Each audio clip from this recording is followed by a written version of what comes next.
ایک مرتبہ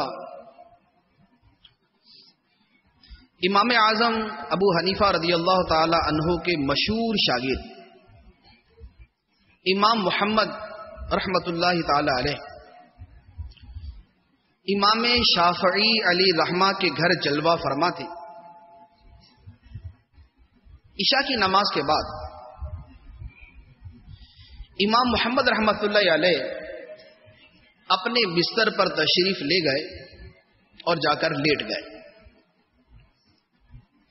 امام شافعی رحمت اللہ علیہ اٹھے، مصلی بچھایا اور نوافل اور ذکر و اذکار میں مشغول ہو گئے۔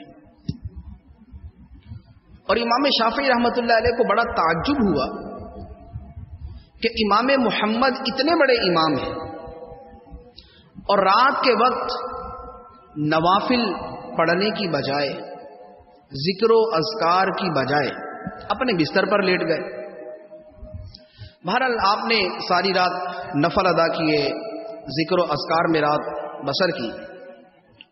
صبح کا وقت ہوا تو وضو کے لیے امام شافعی پانی لے کر آئے اور امام محمد رحمت اللہ علیہ کو پیش کیا۔ امام محمد اپنے بستر سے اٹھے اور وضو کیے بغیر آپ نے نماز ادا فرمائی۔ امام شافعی رحمت اللہ علیہ اور بھی زیادہ حیران ہوئے کہ اولاً تو ساری رات بستر پر آرام کرتے رہے اور صبح کی نماز میں وضو بھی نہیں کیا۔ عرض کیا حضور یہ کیا معاملہ ہے؟ آپ سے توقع تھی کہ آپ عبادت کریں گے، آپ نوافل پڑھیں گے، آپ نماز پڑھیں گے، آپ ساری رات لیٹے رہے اور صبح کے وقت بغیر وضو کے آپ نے نماز پڑھ لی۔ امام محمد رحمت اللہ علیہ نے جواب دیا کہ اے شافعی، تم نے ساری رات وہ عبادت کی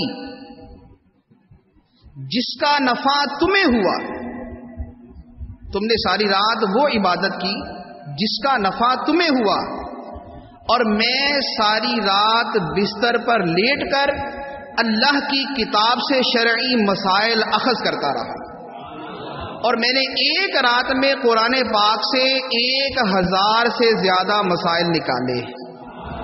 تو فرمایا کہ میں نے وہ عبادت کی ہے کہ جس کا نفع ساری امت کو ہوگا۔